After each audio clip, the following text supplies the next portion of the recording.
大家成日話老咗最驚就係寂寞，所以一退休就要報大堆興趣班，日日約人飲茶，join坊間嗰啲乜乜同鄉會或者街坊福利會，總之將個日程表排到密密麻麻，好似咁樣先叫做充實，先證明到自己好合群，好有活力。但我今日真係想同大家一針見血咁講句，你呢種盲目嘅合群，分分鐘會親手毀掉你下半生嘅清靜同幸福。你試下諗下，我哋由出世讀書開始，到出嚟社會做嘢，做足幾十年，日日都要戴住副假面具去迎合老細，討好客，同班唔係幾熟嘅同事 social， 好不容易捱到60歲，甚至65歲可以退休，點知你又要逼自己重新投入另一個圈子，繼續去同人假笑，繼續去比較邊個個仔賺得多錢，邊個個孫讀邊間名校，你唔覺得咁樣過日子真係好攰，好矛盾咩？點解我哋辛苦咗大半世，去到人生最後呢段真正屬於自己嘅時間，反而唔敢停落嚟，唔敢去面對自己？今日我想同大家分享呢本由日本精神科權威醫生保坂隆寫嘅神作，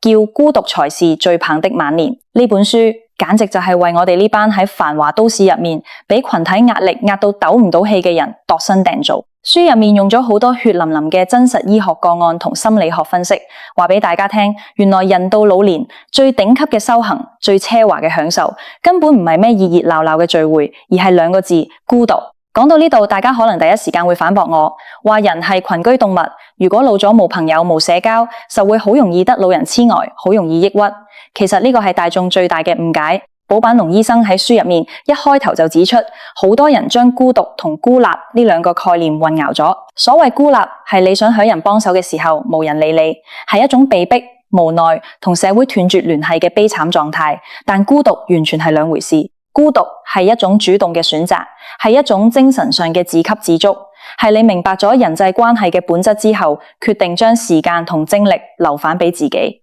保坂隆醫生甚至認為，去到50、60歲呢個關口，如果你仲係咁執着於要融入圈子，你個退休生活好快就會變成一場災難。佢喺診所見過無數咁多個案，有一位61歲嘅陳先生，啱啱由一間大公司嘅高層位退落嚟，佢以前出入都有人叫佢做陳總、陳生，威風八面。退休之後，佢好唔習慣冇咗下屬圍住佢轉嘅感覺，於是佢為咗填補心靈空虛，就報名參加咗好幾個老友記、行山隊同羽毛球會，甚至仲做埋街坊大會嘅幹事。起初2個月，佢覺得好似似返以前嘅群體生活咁，日日都喺 WhatsApp 群組度吹水。但過咗半年，問題就嚟啦，只要係有群體嘅地方，就必然會有是非。呢班老友記表面上好似一團和氣，但私底下就日日喺度勾心鬥角，一陣又話邊個行山行得慢拖累大家，一陣又話邊個食飯出少咗幾十蚊。陳先生以前喺商場打滾，已經好討厭呢啲辦公室政治，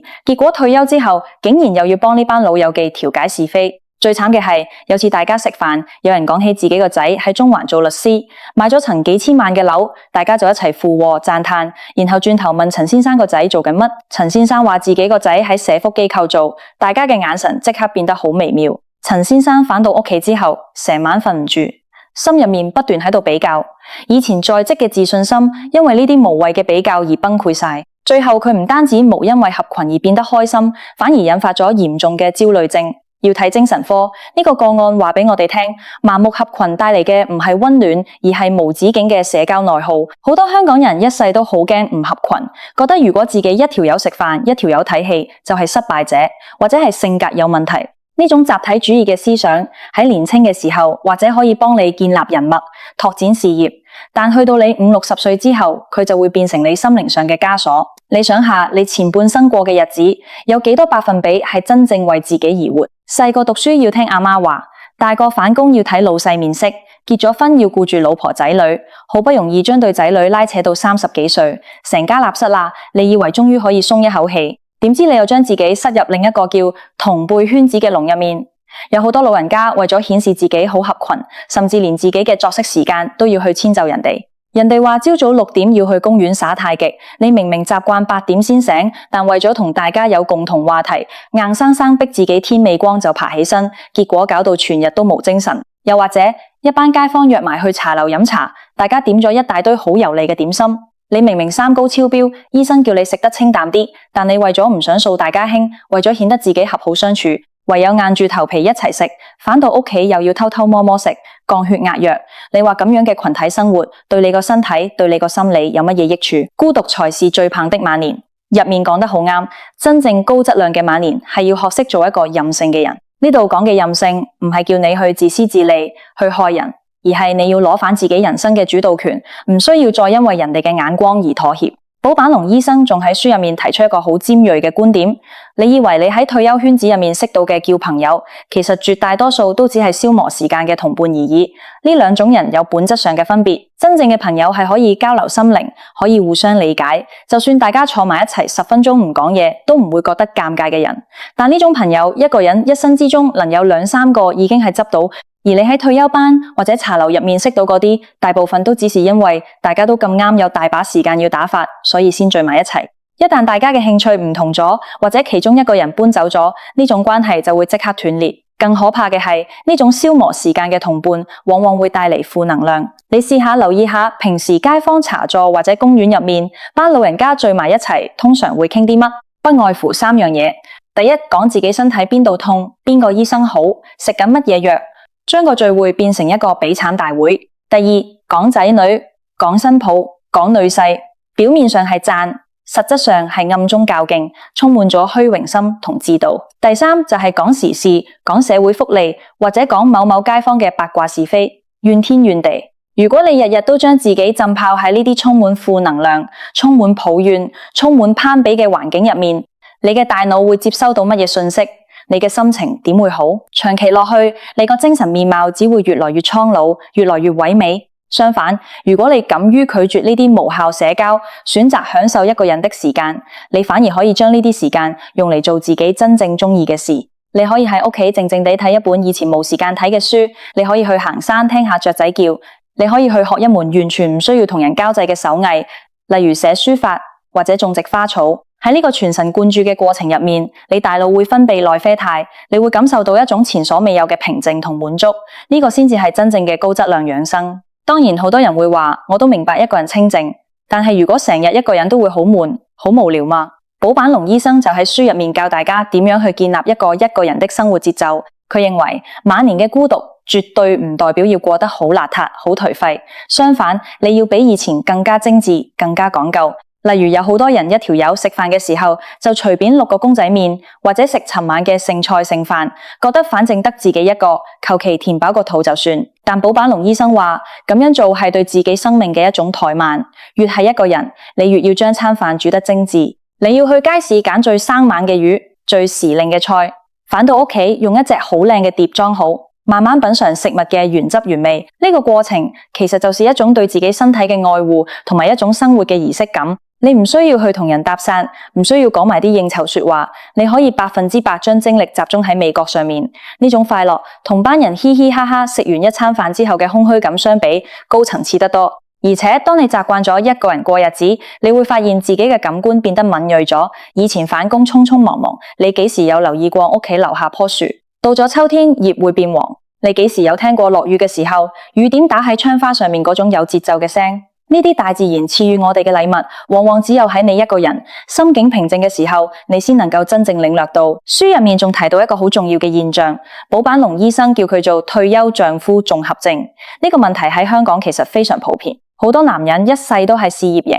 一退休之後頓時失去咗人生目標，又唔識點樣自己處理生活上嘅細節，於是就整日黐住老婆，老婆去買戲，佢又要跟埋去，老婆同朋友去飲茶，佢又坐埋一齊。老婆喺屋企睇電視，佢又喺隔籬指手畫腳，結果搞到個老婆好大壓力，好似冇晒私人空間咁。夫妻關係反而因為退休而急劇惡化，甚至有好多太太喺老公退休之後患上咗抑鬱症。寶坂龍醫生對呢班退休男人嘅忠告就係要盡快學會孤獨，你一定要遇到一樣可以自己一條友完成，而且可以持續投入時間嘅興趣。唔好將自己嘅情感寄託全部壓喺太太或者仔女身上。你個太太照顧咗呢個家幾十年，佢都有權享受自己嘅晚年生活，佢都需要有自己嘅私人時間。你學識自己同自己相處，其實就係對身邊人最好嘅溫柔。你可以自己去圖書館坐一個下晝，可以自己去博物館睇展覽，可以自己去研究下歷史。當你能夠打理好自己嘅精神世界，你唔會再去依賴索取別人的關心，